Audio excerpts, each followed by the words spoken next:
move this motion. I'd like to say initially that I'm quite happy for any amendment and discussion. I'm certainly not a lawyer, and I've spoken with Mr Maxwell on this. Said there is some issues here, but I still would like to move it.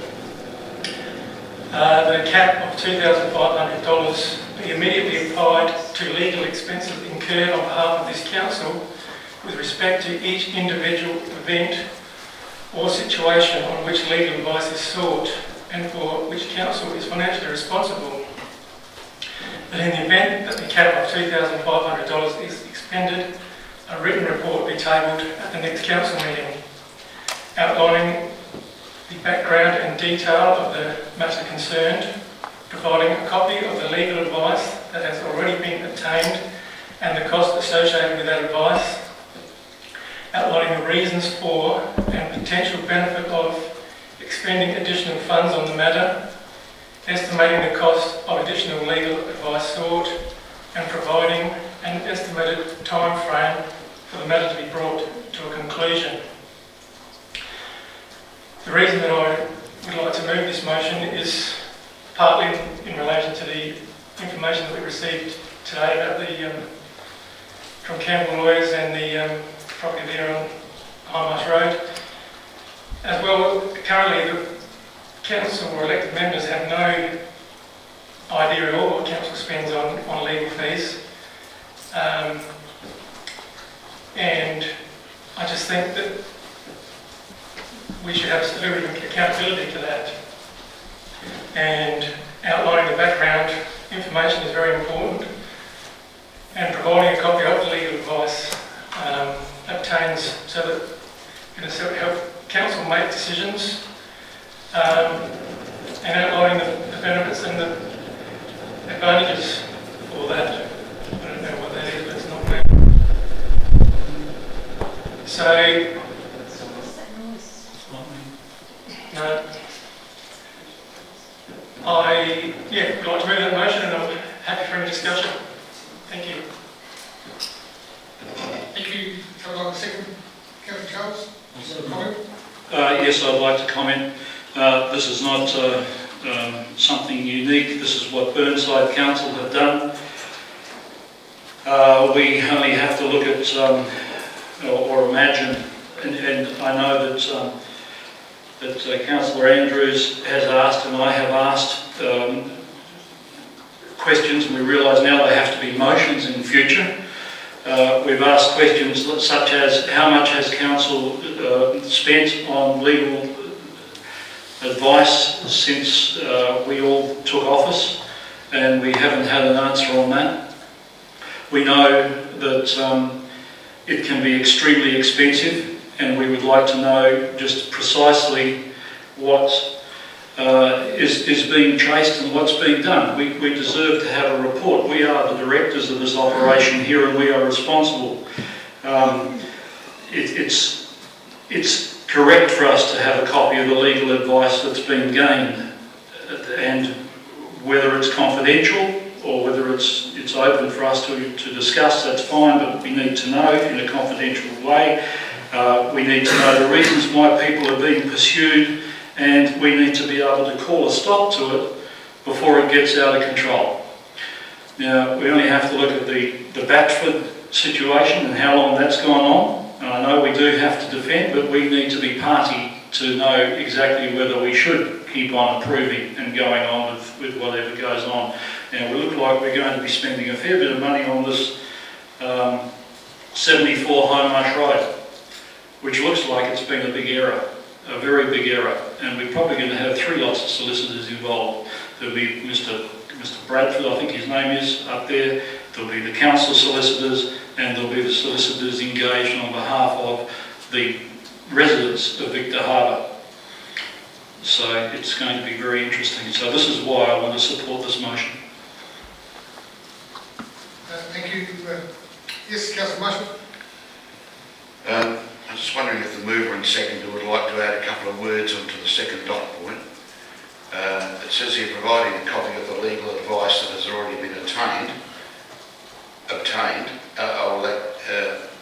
like to put after that, and the questions asked, because everyone knows that the legal advice all depends question to get the result that you want. And I think that that's unacceptable.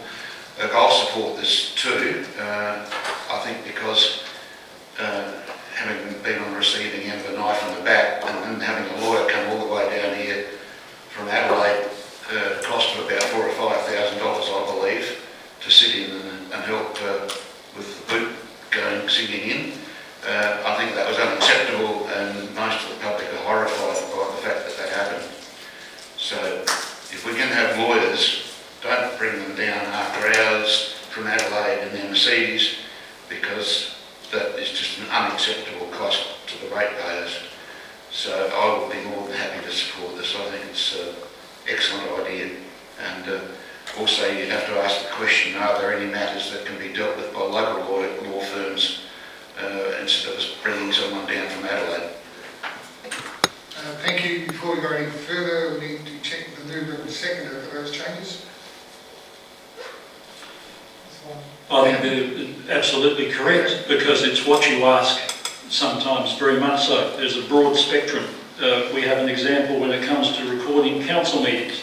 We were asked, or told that we should be concerned about people being identified who were possibly party to domestic violence. But we weren't told quite plainly and correctly it's quite legal to do what our cameraman is doing tonight, and I'm doing here also. It's a public meeting. End of story. Just double check the wording up there, Councillor Doe and Councillor Charles.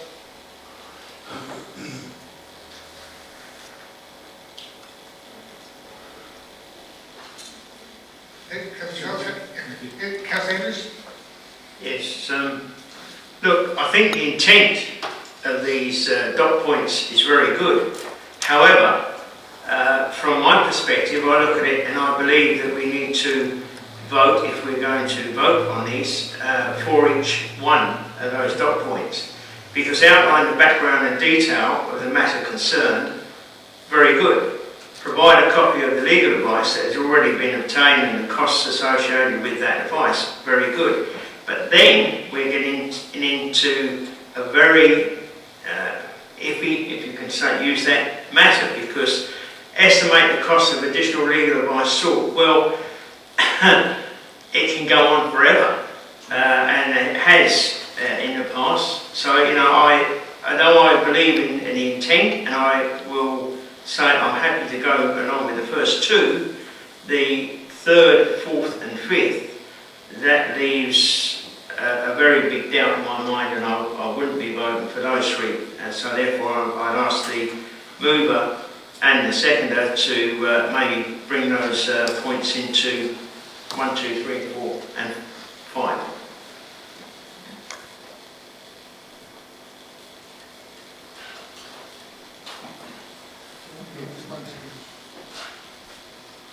How do you feel about that? Dot point 3 outline the reasons for the potential benefits of expending additional funds on the matter. I certainly don't see an issue with that one. But I understand that the estimated cost, that's one of the reasons why I felt so important to bring this up is, we need to know potentially how long the case or something is going to take, and what the potential cost could be, because I think that's important to the decision-making process. So I'm not sure. I'll leave it up to the meeting. I think they're important points. I think they're important points. Yeah, you don't want to change, leave it at that. We'll move on. Councillor Jenkins, you hand. Yeah, I think that it's problematic that we start putting limits on the staff in terms of getting legal advice. I think we've got significant legal obligations, and they need to be able to freely get legal advice when it's needed. They're not lawyers, and if we're going to start limiting that, already, if we want a copy of the legal advice, if we want to look at legal advice in relating to a certain matter, we're quite able to do that, and to go to Graham and say, have we got legal advice about that? If not, do you think it's a good idea? If you have, can I have a look at it, and have a discussion about that? If it's a big enough issue, as has been done in the past, we can discuss the legal advice that's been obtained together as a council. But I think actually having prescriptive processes that can actually limit what council does in very sticky situations, I think can be more problematic than not. So I'm actually not supporting this motion at all for those reasons. Thank you.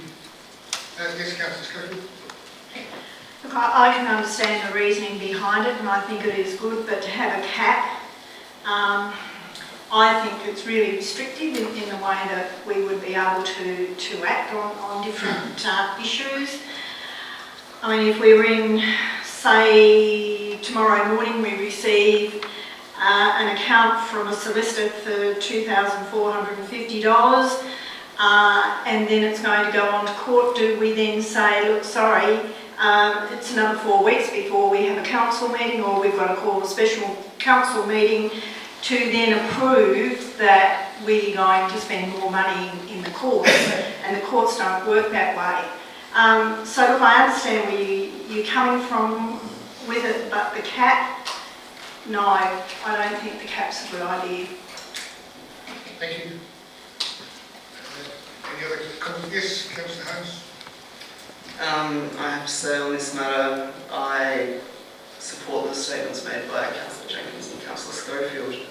I think that our job here is not to micromanage our staff. We employ them for a reason. And a motion like this one is pulling out the rug from out under them before they even get a chance to do their job sometimes. If they need legal advice to pursue enforcement of laws this council has made, then that is what they should be allowed to do.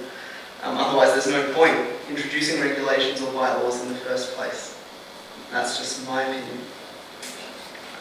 Thank you. Sorry, Councillor Marshall, unless it's a question of clarification.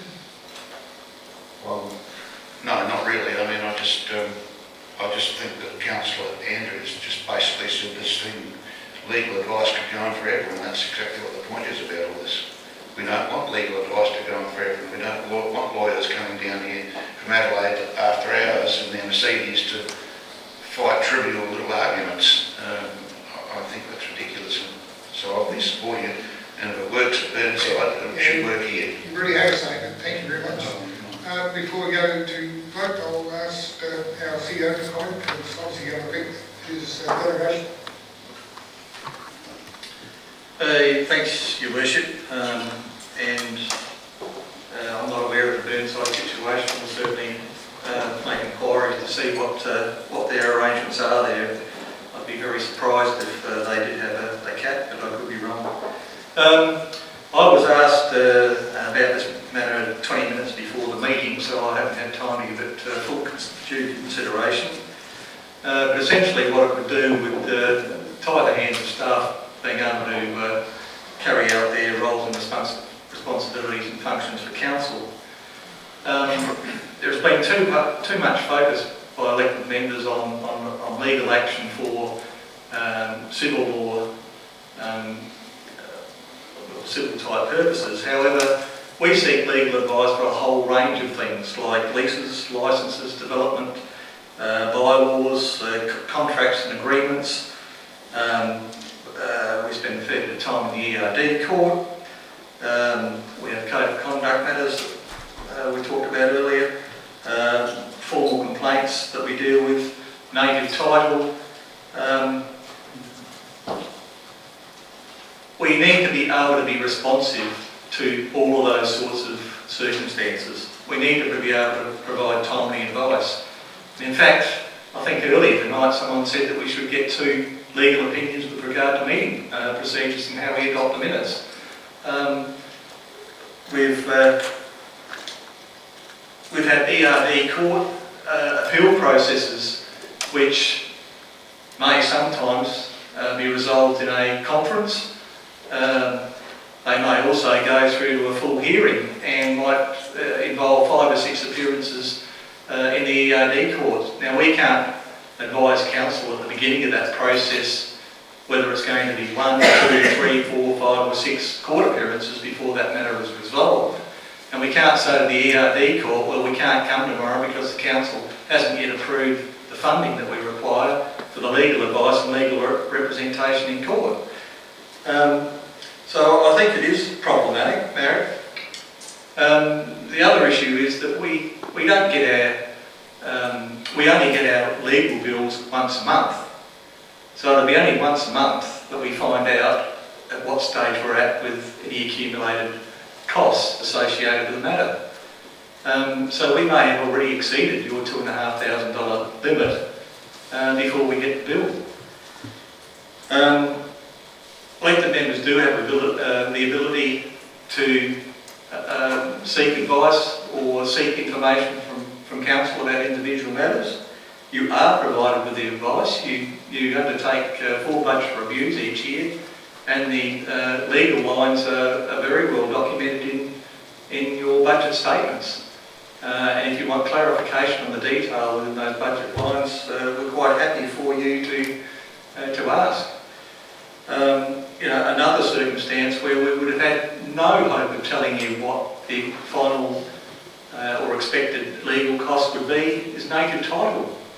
Who could have told us 15 years ago that 15 years later we would still be in courts dealing with native title issues and requiring legal representation for that process?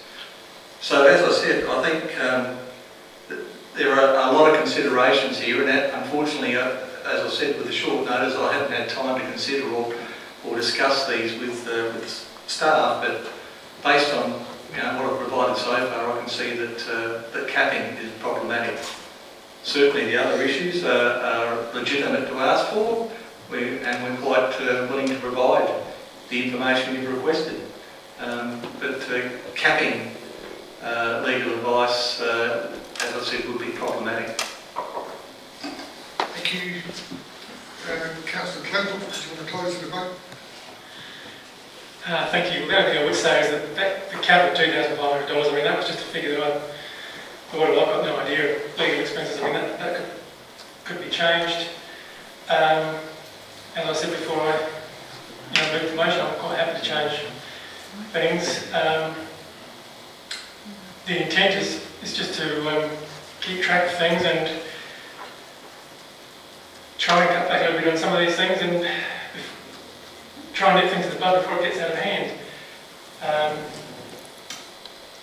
The motion's there, and I suppose I'll later.